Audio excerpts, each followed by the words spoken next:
Welcome back. In this lecture, we're going to continue on the 7 don'ts that Terry gave us that we should observe as entrepreneurs or new businesses or startup businesses.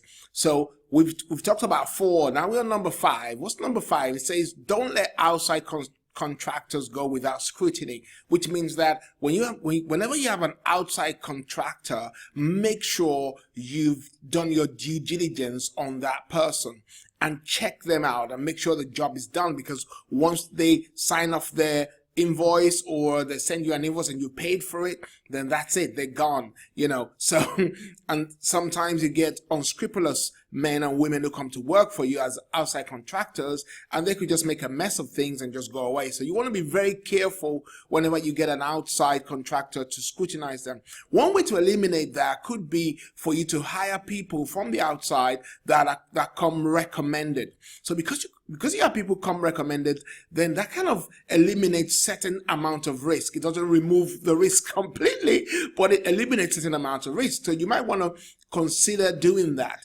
Employ someone that has a high rating, or someone that is known, or someone who's been used by a friend, or someone who's been used by a colleague, and then you can hire that kind of person and you find out that things work out a bit better.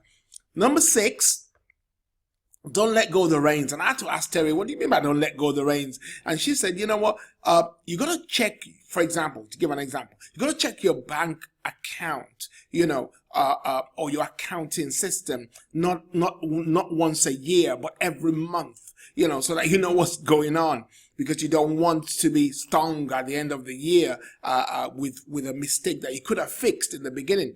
This is interesting because I talked about this in my course about how to negotiate higher salaries, or how to go from one level to another in your workplace. And I said to people that stop waiting around for the annual evaluation. You got to go for evaluations almost every month to ask your boss how you're doing. It's the same thing when it comes to your accounting.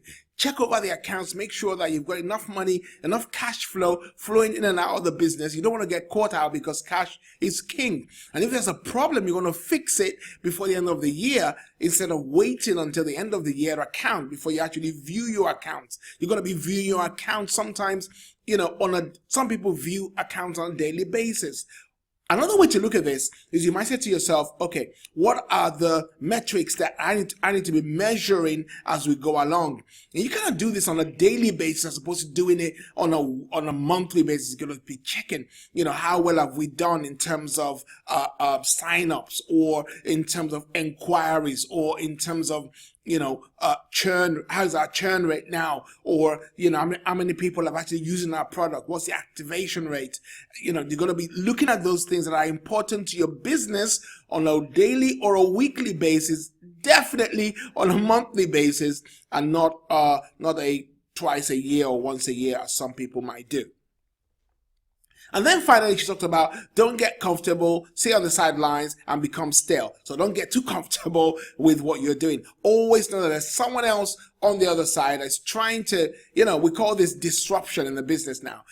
I read an article recently in the paper that said that, bosses of major corporations are so frightened of their job because the internet has allowed people to come in with disruptive products, which means that somebody can just come with a new Google. Can you believe that? A new Google? I don't know about that one, but hey, anyway, it can happen. A new Twitter, a new Facebook. Can really happen?